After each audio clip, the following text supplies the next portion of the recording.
Ihr habt alle gefickt.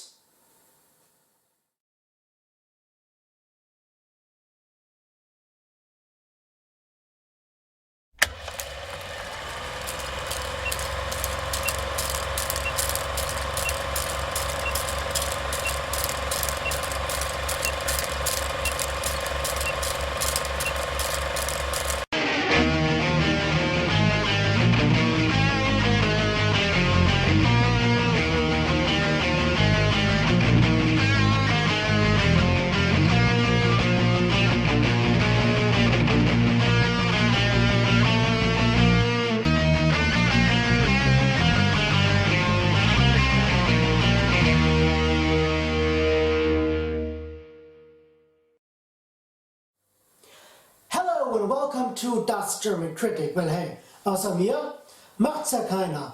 And on this show, we finally celebrate the first big milestone, episode 25.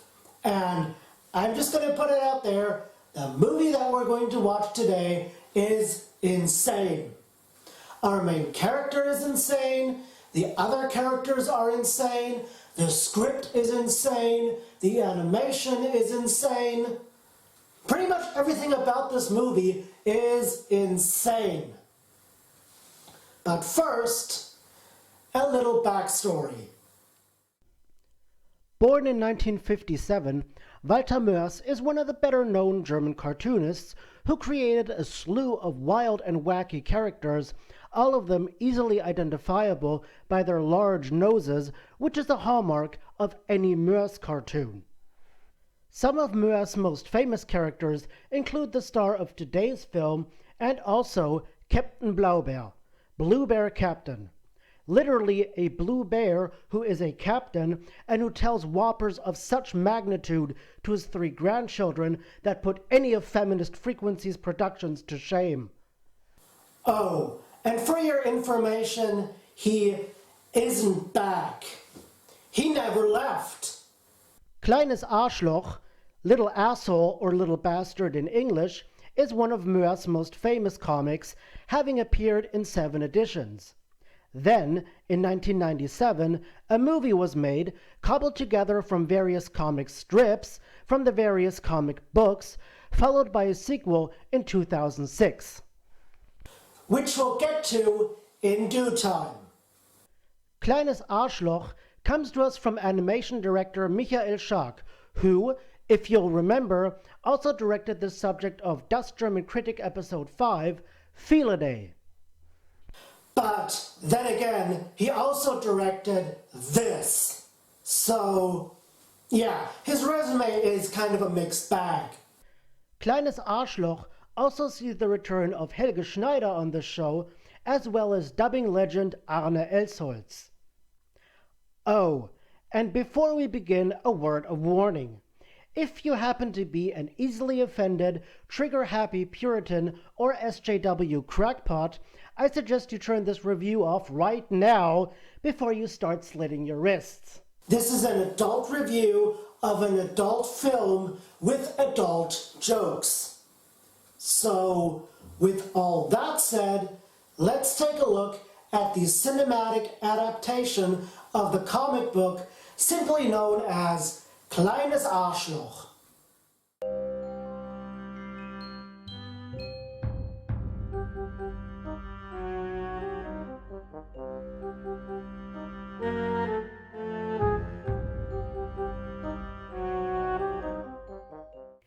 The film begins, fittingly enough, with the birth of our main character, voiced by Illona Schulz. Why do I say main character? Because I refuse to call him our protagonist. That would imply that this brat has some redeemable qualities. But that's kind of the point, and we'll soon find out why. Cut to 13 years later, when our main character and his band perform a quote-unquote modern interpretation of Faust at World Church Day. This is the first instance of a running gag in this film where our main character essentially always chooses the wrong song for the right venue, or vice versa.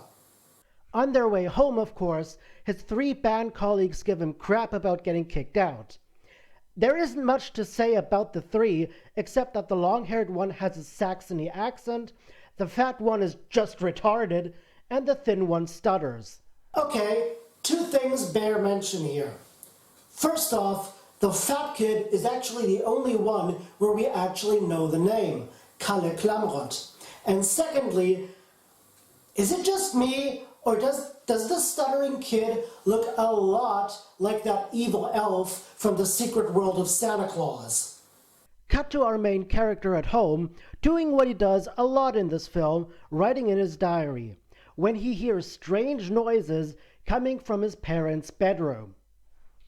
And yes, it is exactly what you think it is. But the reaction isn't exactly what you would think it would be. Instead of being shocked and recoiling in horror, our main character just stands there and gives his parents a lengthy but fairly accurate sex-ed lesson.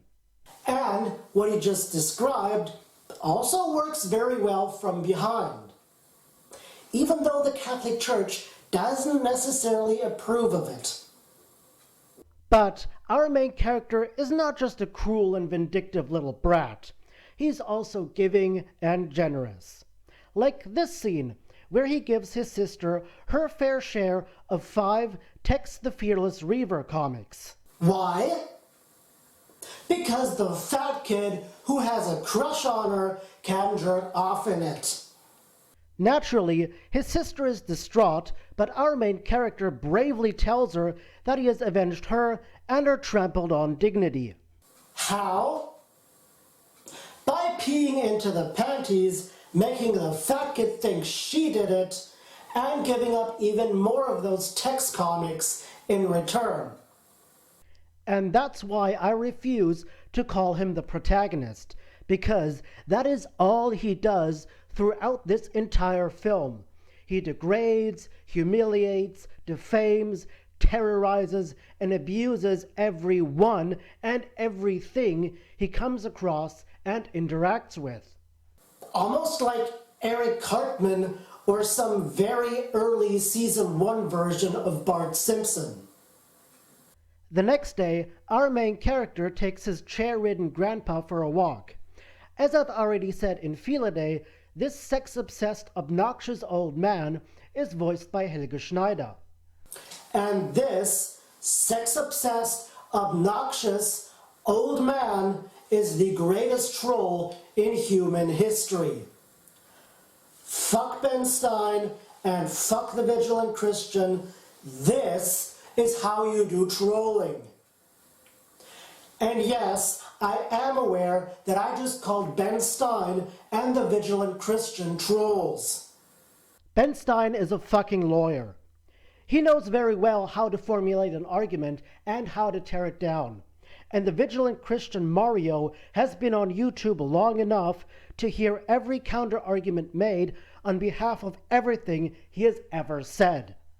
There is no way in hell these 2 people don't know that what they're saying is bullshit. And speaking of hell, we come to the graveyard scene where our main character and his grandpa come upon the burial of one of Gramps' old friends. And I'm just gonna let this scene play out. Über die Toten nur Gutes. Wieso? Ist Abkratzen neuerdings ein Verdienst? Jeder kann das, sogar Hubert. Die ganze Familie Mellendonk ist da. Kein Wunder. Es gibt ja auch etwas zu erben.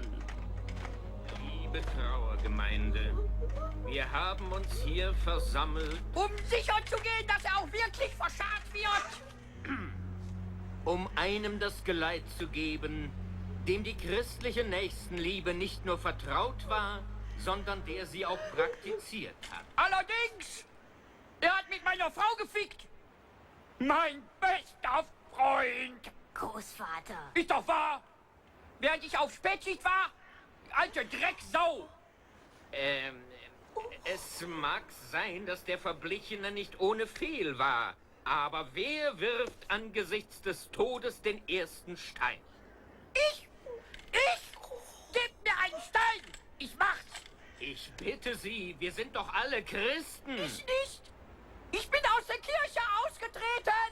Schon ewig. Komm, lass uns gehen. Ich bezahle doch kein Geld dafür, dass ich mit Typen wie euch die Ewigkeit verbringen muss. Ich will in die Hölle. Heil Satanas! Abraxas! Ich muss Sie bitten, den Gottesacker sofort zu verlassen. Und lassen Sie sich nie wieder hier blicken. Bist du jetzt zufrieden? Allerdings, genauso stellt sich doch ein Atheist die Unsterblichkeit vor. Lokalverbot auf dem Friedhof.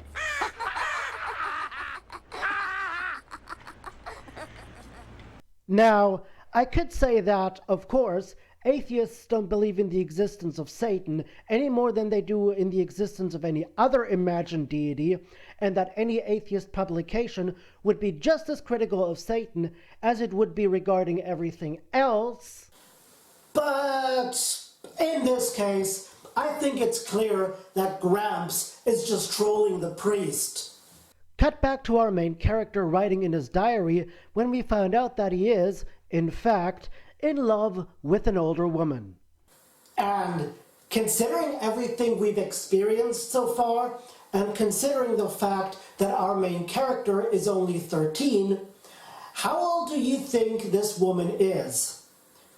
You might think she'd be in her 20s or mid-30s. Nope. The love interest of our lead is a frail, single, 70-year-old geriatric named Inge Koschmider. Because fuck sexual taboos. We then get 2 scenes of our main character visiting Inge to confess his love to her. At his first visit, he gets laughed at, and during his second visit, Inge goes after him with her walking stick after he took a picture of her with enabled flash. But because our lead can't take a hint, he decides to sing Inge a song in the courtyard of his housing block. Unfortunately for him, he gets arrested by the cops, but they have to let him go since he's still a minor.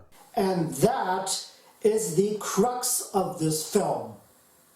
And also the answer to the question of how the fuck can our main character get away with all the bullshit he's done before and all the bullshit that he's going to do as the film progresses.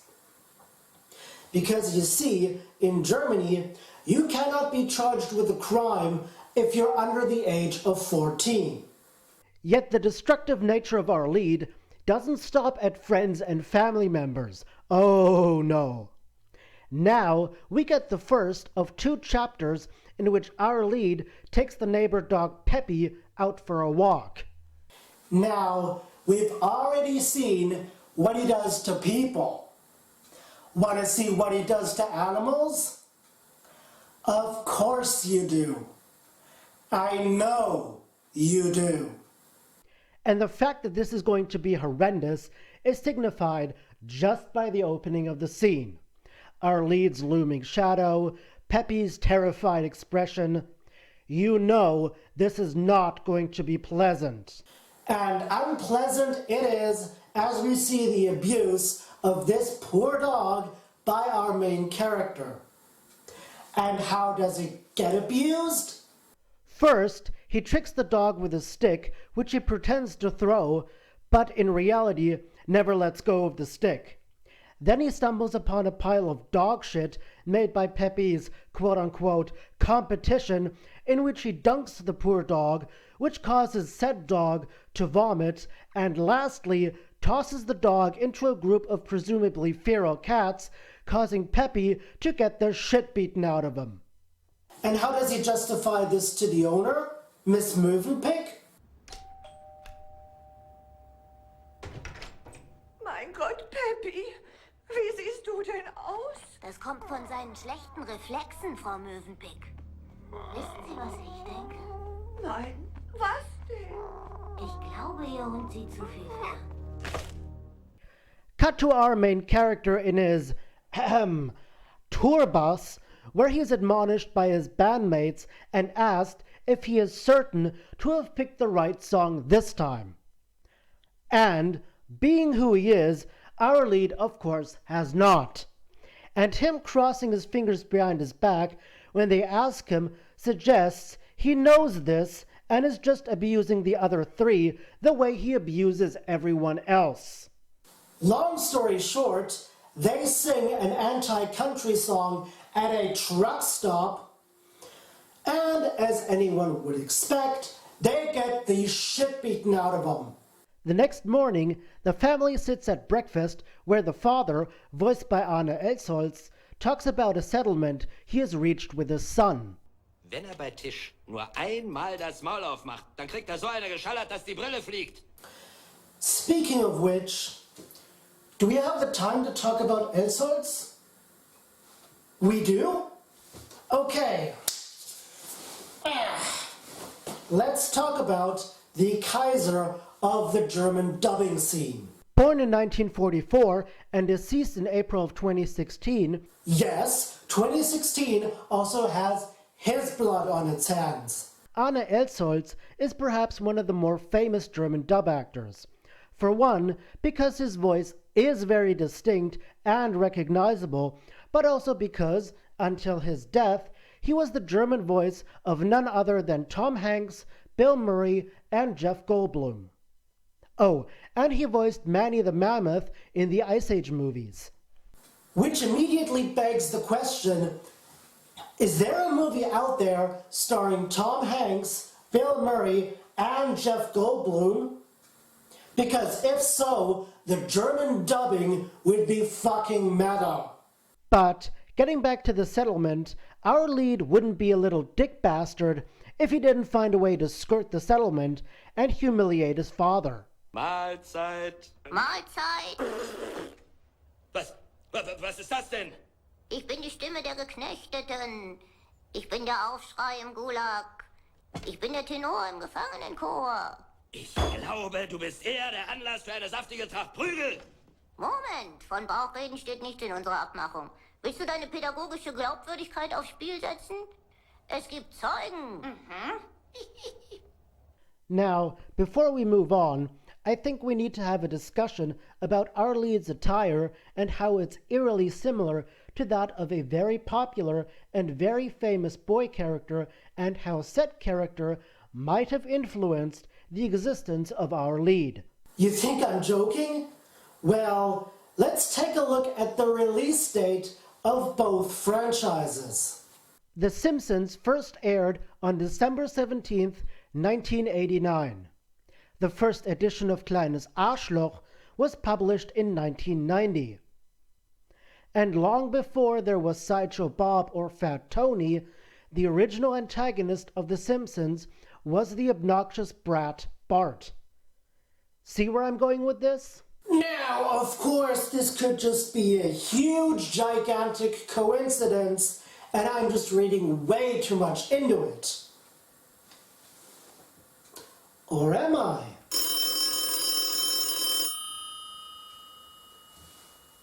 Wait a minute, let me just get that.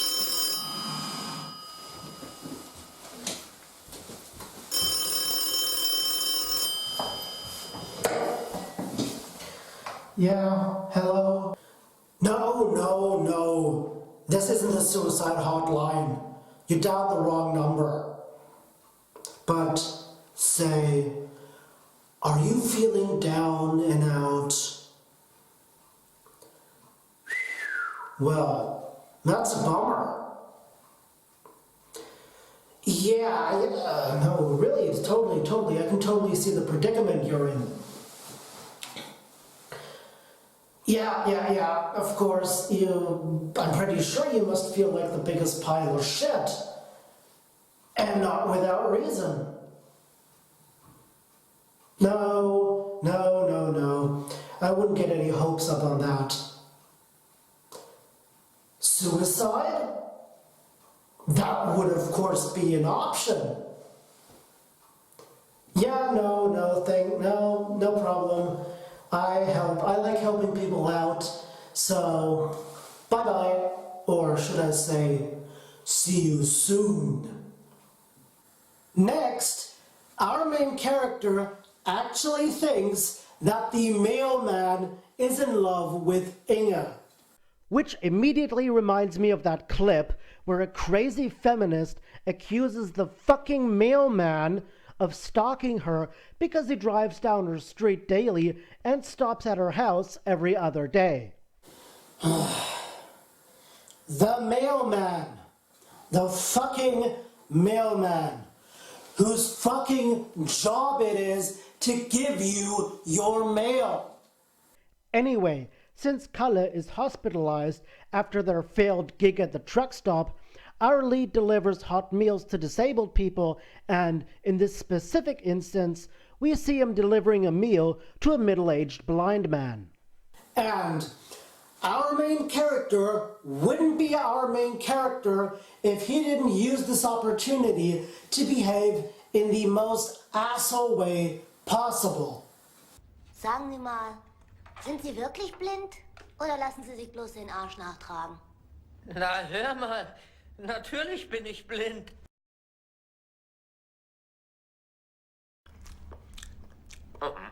Tja, entweder sind Sie wirklich blind, oder Sie haben keinen Sinn für Humor. Ich bin blind. Echt? Jetzt muss ich aber wirklich. Und lassen Sie nicht Ihr Essen kalt werden. Es gibt frischen Maulwurf. Kleiner, dreckiger Bastard! Daneben. So after terrorizing another person he's come in contact with, our lead again writes in his diary, this time about a presentation he has to hold and which is critical for him passing his current class. The subject? Human sexuality, of course. The interest for which was, as you would assume, piqued by his grandpa. This leads to our main character reminiscing about the time they tried to shove Gramps into an old folks home, Seniorenstift in German. And, of course, being the gigantic troll Gramps is, he uses this opportunity to fuck with the receptionist in every way possible. Unser neuer Gast, willkommen in St. Anna Stift. Guten Tag. Mahlzeit. Nur noch ein paar kleine Formalitäten. Welche Medikamente müssen Sie regelmäßig einnehmen? Morphium. Aber Sie brauchen mir den Stoff nur zu besorgen. Fixen kann ich selbst. Aha. Ich scheiß auch nicht ins Bett oder so. Ich bin pflegeleicht. Ich fall nur gelegentlich aus dem Rollstuhl, kotze auf den Teppich. Aber davon merke ich nichts wegen dem Morphium. Lassen Sie mich einfach liegen. Die Kotze kann man wegsaugen, wenn sie getrocknet ist. Frönen Sie irgendwelchen, Hobbys? Ja klar. Zwanghafte Masturbation. Wie bitte? Ich meine meinen Seniorenstift. Ich nehme ihn in die Hand und, Großvater. Welcher Religion gehören Sie an? Kirche der heiligen Vagina. Der was? Vagina. V-A-G. Ist schon gut. Ich weiß, wie man das schreibt. Was für eine Religion soll das denn sein? Wir glauben an die befleckte Empfängnis. Wir glauben, dass Gott eine Alte ist. Und zwar mit großen, dicken... Großvater. Wir haben auch ein eigenes Begräbnisritual. Wir glauben daran, dass die Genitalien weiterleben. Beerdigt wird nur der restliche Körper. Tut mir leid, aber ich sehe hier gerade, dass wir zurzeit völlig ausgebucht sind. So after this scene, we see our main character going to the local radio station, which has a day of open house. And, as expected, our little piece of shit seizes this opportunity to wreak havoc in the entire city when he discovers an empty but on-air studio. There, he trolls listeners and publicly humiliates poor Inge for fucking the mailman before being discovered and kicked out. A while later, or maybe it's the next day, it's not all that clear, our main character again takes Gramps for a walk. This time, their chat revolves around Grandpa's disabled card. Eigentlich hat das hohe Alter ja auch eine enorme Menge an Vorzügen, wenn man es so bedenkt. Ach ja? Welche denn? Naja, zum Beispiel, du kannst deinen Behindertenausweis rumzeigen. Genau, ich kann nicht mehr schwimmen und darf damit umsonst ins Wellenbad. Ich kann nichts mehr sehen und hören und darf umsonst ins Theater. Ein Scheißdreck. Okay, then what should you be able to do with a retard ID? Man müsste umsonst in den Puff dürfen. The reason why this is so funny for me is because I actually have a retard ID, which is why I'm allowed to call it that. Put simply, I have a heart condition that can actually be life-threatening under certain circumstances, and thus I qualify as severely disabled. I am, quite literally, retarded. But maybe it's also the fact that I watched a Serbian film. Twice. But that's a different story. Despite this, their conversation inevitably comes back to sex, and during this conversation, the two have a bonding moment. Weißt du, du bist irgendwie in Ordnung. Du erinnerst mich an das, was ich in deinem Alter gewesen bin. Ein kurzsichtiger kleiner Junge. Nein, ein kurzsichtiges kleines Arschloch. Ha! Title drop! Their bonding time is cut short, though, when Gramps gets a stroke and gets carted to the newly built hospital. However, it appears that bonding with Gramps has melted our main character's heart. So much so that he is willing to forgive Inge's transgressions. My dear viewers, to love means to forgive. And our lead has decided that he will forgive Inge's transgressions by calling her on the phone and singing a lovely little tune to her. A lovely little tune with lyrics such as, "While my life is full of lovin', you will soon be in your coffin." And, "Though our love was filled with lust, you will soon be biting dust." Ah, truly, truly, lyrics for the ages. Guess what? It fucking kills her. However, in this case, our main character isn't actually to blame for it, as her death was unintentional. What is intentional, though, is what our lead does to Peppy on his second visit in this movie. And the abuse of this animal has gone on for so long that Peppy is now having nightmares of our lead's visit, which is what this scene here is. Unfortunately for Peppy, our main character visits him for real, which prompts Peppy to commit seppuku. That is, attempted seppuku, as he is snatched and taken to the park at the last second. And, ladies and gentlemen, this scene is definitely the worst, the most horrendous, and the most agonizing scene in this entire film. What happens? Our lead feeds Peppy a sausage filled with LSD, which takes the dog on a wild trip through space and time. Yet, when he's taken out of it, he gets hit by pretty much every car that passes by. Our lesson for the day? Hands off hard drugs. There ain't no blessing in them. But the worst scene out of all of them is when Peppy is back at home where, after being scraped from the asphalt like a pancake from a pan, he then drags his mangled body into the kitchen, turns on the oven, and crawls in. But that is not the end of his misery. Now, I won't spoil too much of the second film, but yeah, let's just say there's a reason why that film contains a scene where we see Peppy chain-smoking a shit ton of cigarettes. So after abusing the crap out of a poor dog, our lead is back to abusing the crap out of his band colleagues on their third and last gig in this movie. And, as said in the beginning, they again choose the wrong song for their venue, or vice versa. This time, they basically play some weird Turkish mumbo-jumbo something or other. In front of a bunch of neo-Nazis. Well, it can't get any more insane or retarded as that. Actually, it can, when we cut to our lead finally giving his presentation on human sexuality.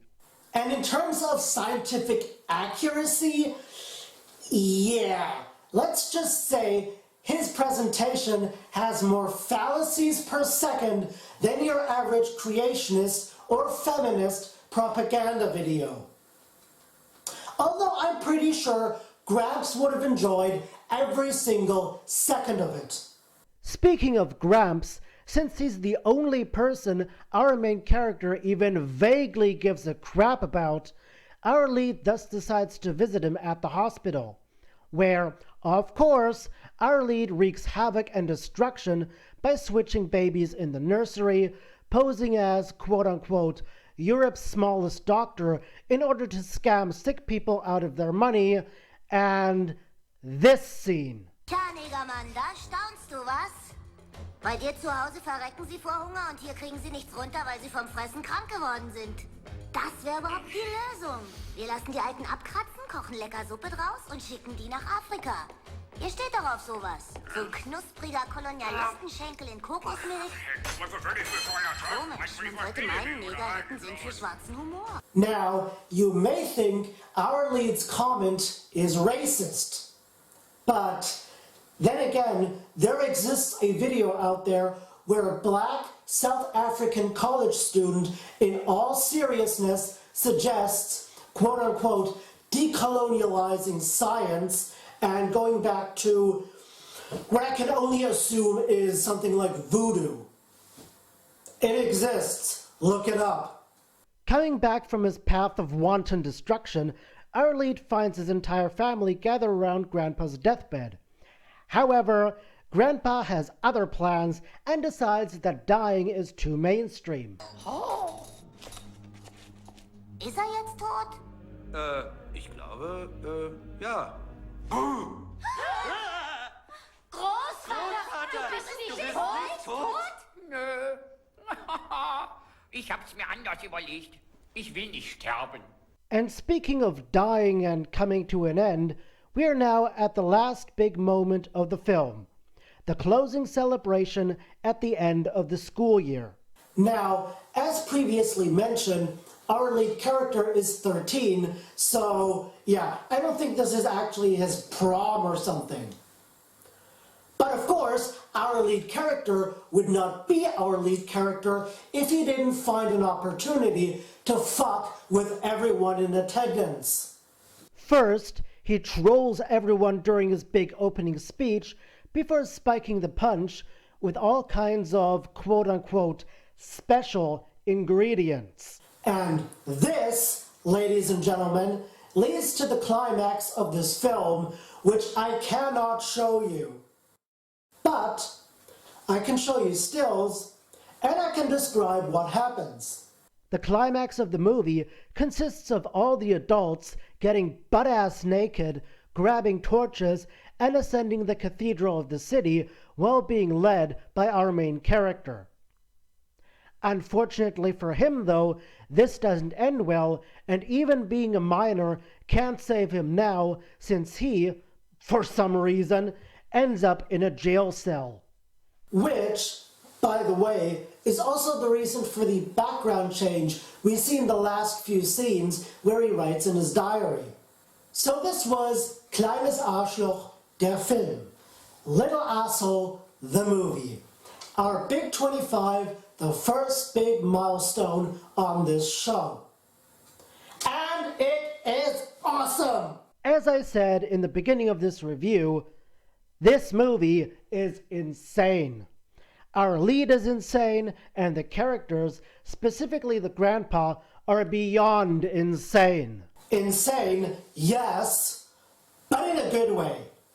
The humor is dark and disturbing, and in a day and age where all too many people are bent on word policing everything everyone says, a healthy dose of self-aware, inappropriate humor is sorely needed. Helge Schneider as the grandpa is clearly having fun in this, and surprisingly, this film manages to cobble together the several different comic strips rather well, to the point where you can't, or at least with great difficulty, tell that this is the case.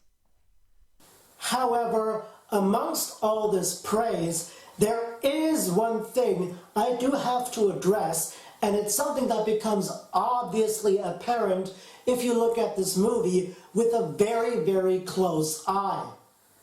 The lip sync, or lack thereof. Yeah, even the dark and disturbing humor can't hide the fact that the lip movements are just a piece of recycled animation that almost never matches what the characters are actually saying. But really, if that's the only thing that I have to complain about, I'd still give this movie 2 big thumbs up. This was Das German Kritic, and in the next episode, well, we're gonna take a little departure from the stuff that we usually cover on this show.